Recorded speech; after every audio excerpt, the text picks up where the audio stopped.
بسم الله والحمد لله والصلاة والسلام على عبد الله ورسوله محمد صلى الله عليه وعلى آله وصحبه ومن اتبعهم بإحسان إلى يوم الدين. اما بعد، برادران و خواهرای گرامی، در سومین درس از کتاب الاربعین امام آجری رحمه الله قرار داریم. در این حلقه حادث را پیرامون مسئله قدر بیان میکنیم ان شاء الله تعالی. ایمان داشتن به قدر که خیر و شر از طرف الله سبحانه و تعالی صورت میگیره یکی از مؤمن بهی هر مؤمن است. هر مؤمن باید ایمان داشته باشه برای که خیر و شر از طرف الله سبحانه و تعالی است. هیچ برگ درخت نمیفته مگر اینکه الله تعالی از وقت او را نوشته و او حتما میفتید. گناه و ثوابی که از بنده صورت میگیره کلش به قدر الله است. ابن عباس رضی الله عنهما از رسول الله صلی الله علیه وسلم به حدیث صحیح روایت میکنه: ان اول ما خلق الله عز وجل القلم فامره فكتب كل شيء يكون. اولین چیزی که الله متعال خلق کرد، اولین چیزی که الله متعال آفرید قلم بود. سپس به قلم دستور داد که بنویسه هر آن چیزی که میشه، یعنی تقدیر مخلوقات بنویسه. و عبدالله ابن عمرو رضی الله عنه روایت میکنه رسول الله صلی الله علیه وسلم فرمودن: قدر الله المقادیر قبل ان يخلق السماوات والارض ب50,000 سنه. الله متعال تقدیر را 50,000 سال قبل از خلقت آسمان ها و زمین نوشت.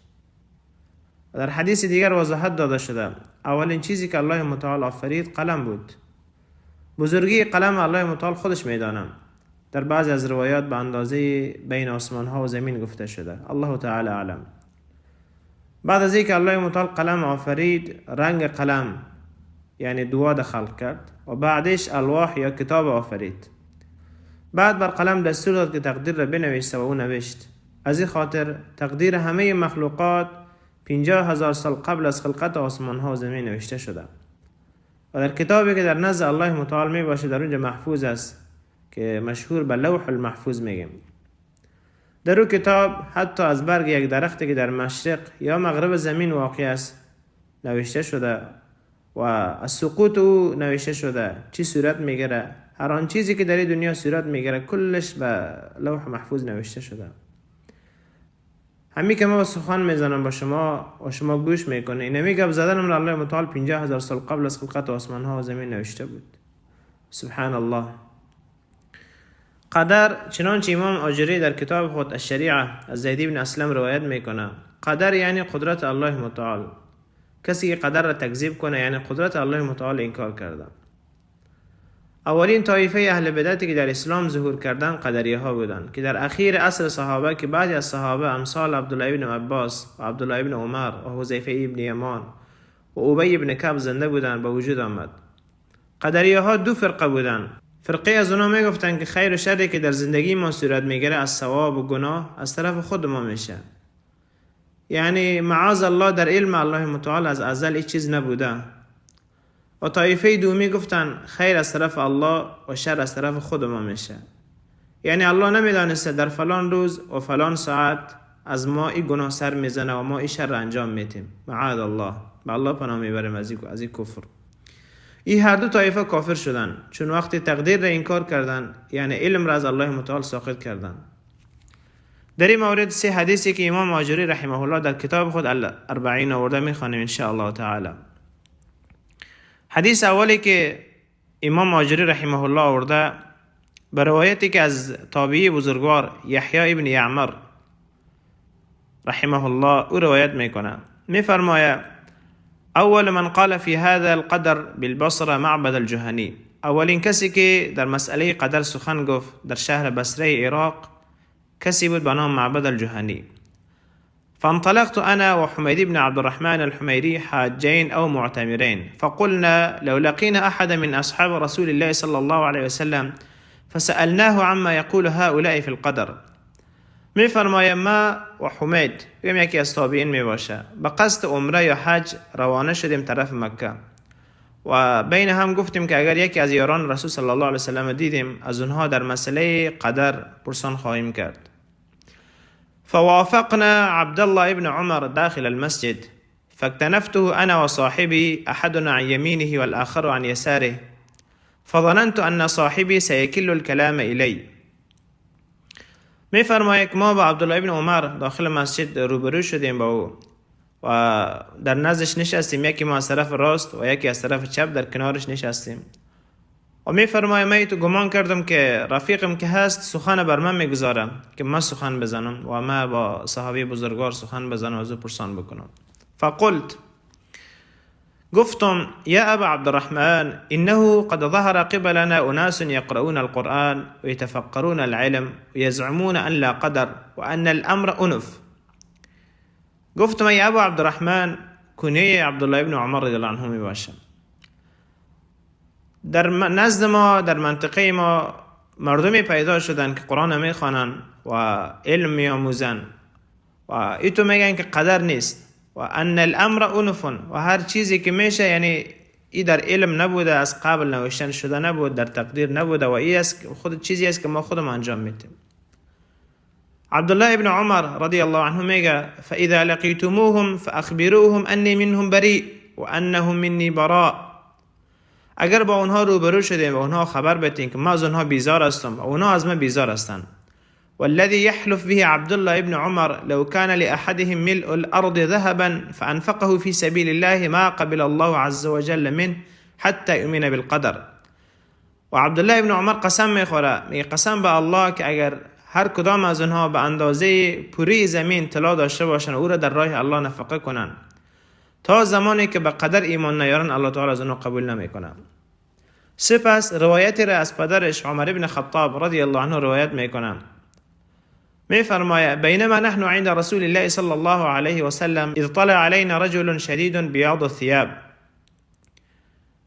شديد سواد الشعر لا يرى عليه أثر السفر ولا يعرفه أحد منا حتى جلس إلى النبي الله صلى الله عليه وسلم فأسند ركبته إلى ركبته ووضع كفيه على فخذيه ثم قال يا محمد أخبرني عن الإسلام وما الإسلام.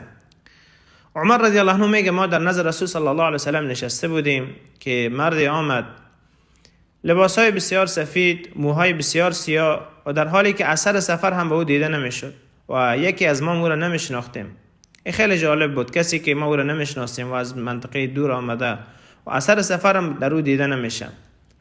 زانوی خود به زانوی رسول صلی الله علیه و سلم میچسبانه و دست خود بر ران رسول صلی الله علیه و سلم میگذاره و میگه ای محمد از اسلام مرا خبر بده، اسلام چی است؟ تعریف اسلام چیست؟ رسول صلی الله علیه و سلم میگن ان تشهد ان لا اله الا الله وان محمد رسول الله وتقيم الصلاه وتؤتي الزكاه وتصوم رمضان وتحج البيت ان استطعت الیه سبیلا. ای که شهادت بدی بر لا اله الا الله و محمد رسول الله و نماز برپا بداری و زکات پرداخت بکنی و روزه ماه رمضان بگیری و حج خانه کعبه را، حج بیت الله را انجام بدی اگر توانایی داشتی. قال صدقت، گفت راست گفتی. عمر رضی الله عنه میگه فعجبنا انه يسأله و يصدقه. ما تعجب کردیم از کسی که میایه سوال میکنه و دفعتا تصدیق میکنه بدون هیچ گپی. سپس میگه فاخبرني عن الایمان، از ایمان خبر بده ما را. رسول صلی الله علیه وسلم میگن ان تؤمن بالله و ملائکته و کتبه و رسله و اليوم الاخر والقدر خیره و شره. ای که ایمان بیاره به الله و ملائکش و کتابهایش و رسولانش و روز آخرت و ایمان بیاره به قدر که خیر و شر از طرف الله سبحانه و تعالی میشه. و موضوع صحبت ما هم در این موضوع است و امیر اختصاص دادیم در این موضوع که بیشتر سخن بگیم ان شاء الله، مسئله قدر. و عبدالله ابن عمر رضی الله عنهما به این دو تابعی بزرگوار که است این حدیث بیان میکنه تا قلب از اونها یقین پیدا بکنه، اطمینان پیدا بکنه. حدیث برشان میخوانه در مسئله قدر. عمر رضی الله عنه میگه او گفت صدقت، راست گفتی. فعجبنا انه يسأله و يصدقه. ما تعجب کردیم این چه رقم آدم است، یک بار میای پرسان میکنه و تصدیق میکنه. سپس میگه فاخبرني عن الاحسان، از احسان خبر بده ما. احسان چی است؟ رسول صلی الله علیه وسلم میگن ان تعبد الله كأنك تراه، الله را قسم عبادت بکنی مثلی که الله را میبینی. فإن لم تكن تراه فإنه يراك، تو اگر الله را دیده نمیتونی یقینا باید بدانی که الله سبحانه و تعالی تو را میبینه.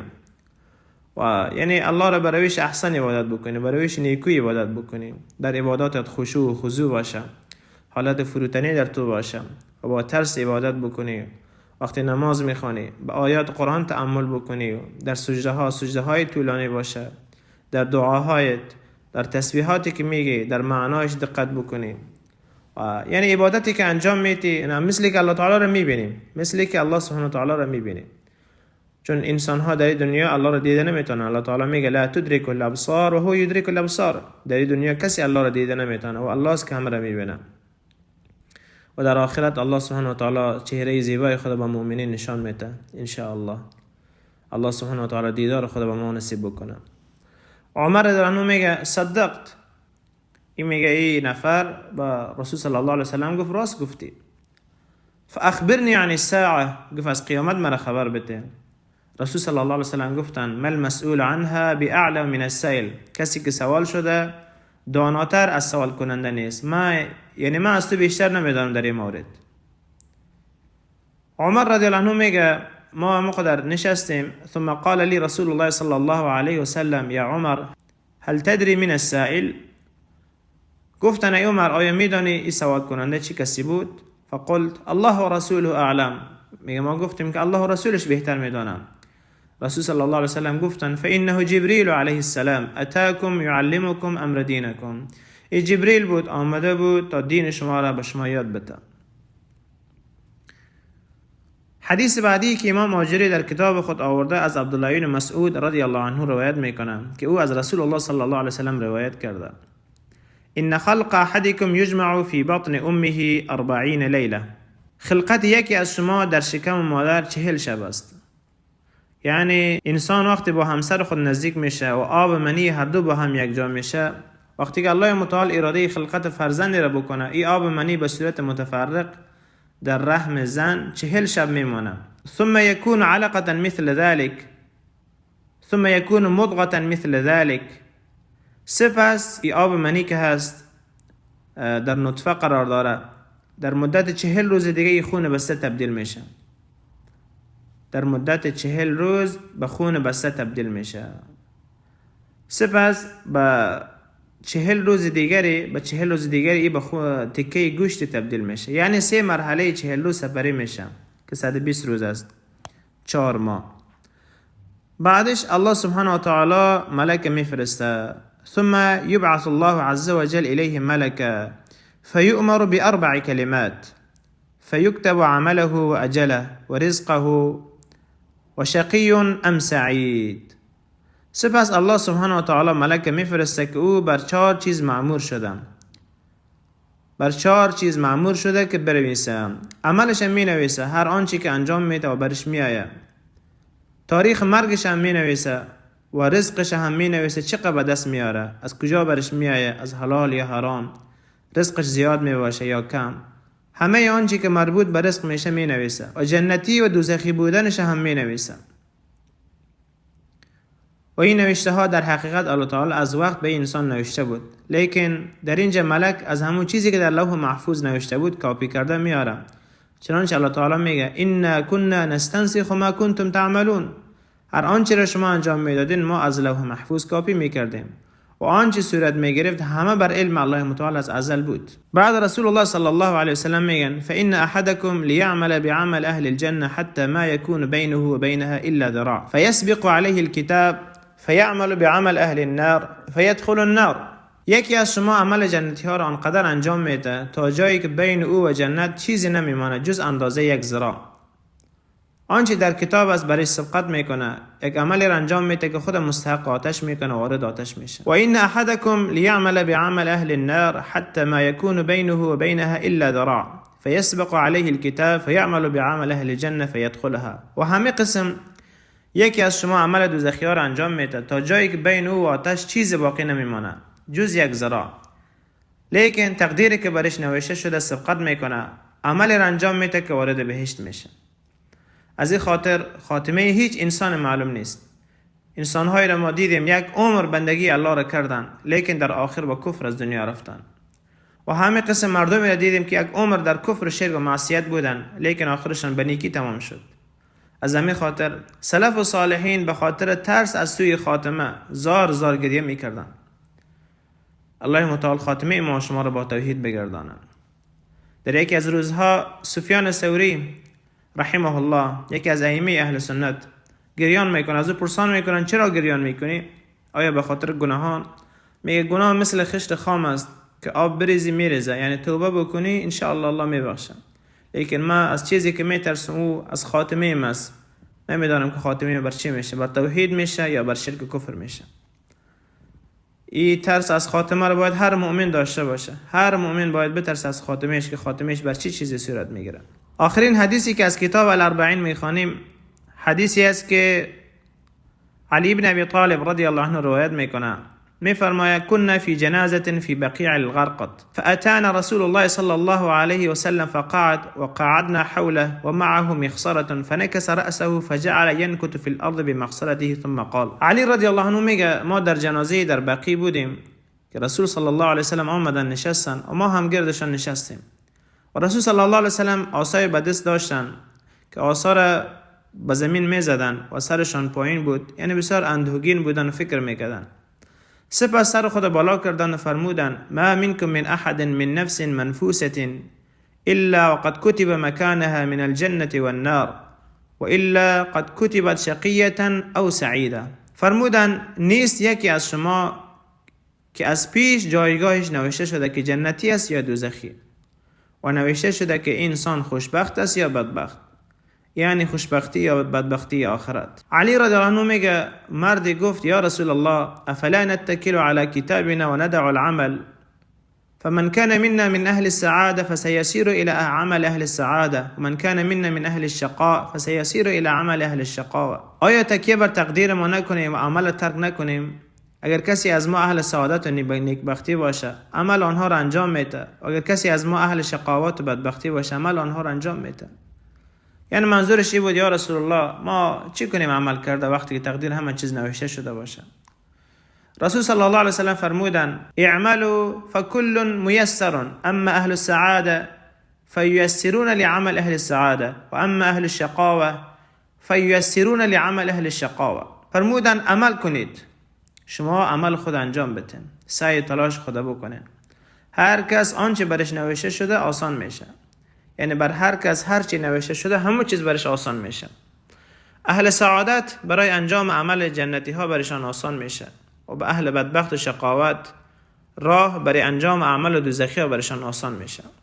اگر الله تعالی کسی را جنتی نوشته باشه او عمل های جنتی ها را انجام میده، اگر کسی الله او را دوزخی نوشته باشه او عمل دوزخی ها را انجام میده. سپس رسول صلی الله علیه و سلم این آیت تلاوت کردن فاما من اعطى واتقى وصدق بالحسنى فسنيسره لليسرى. پس اما کسی که در راه الله بخشید و پرهیزگاری کرد و سخنان نیک تصدیق کرد پس ما او را برای راه آسان توفیق میتیم، یعنی راه جنت. و اما من بخل واستغنى وكذب بالحسنى فسنيسره للعسرى. اما کسی که بخل ورزید بی‌نیازی تلبیس و نیز سخنان نیک تکذیب کرد پس به زودی او را برای راه دشوار سوق میتیم.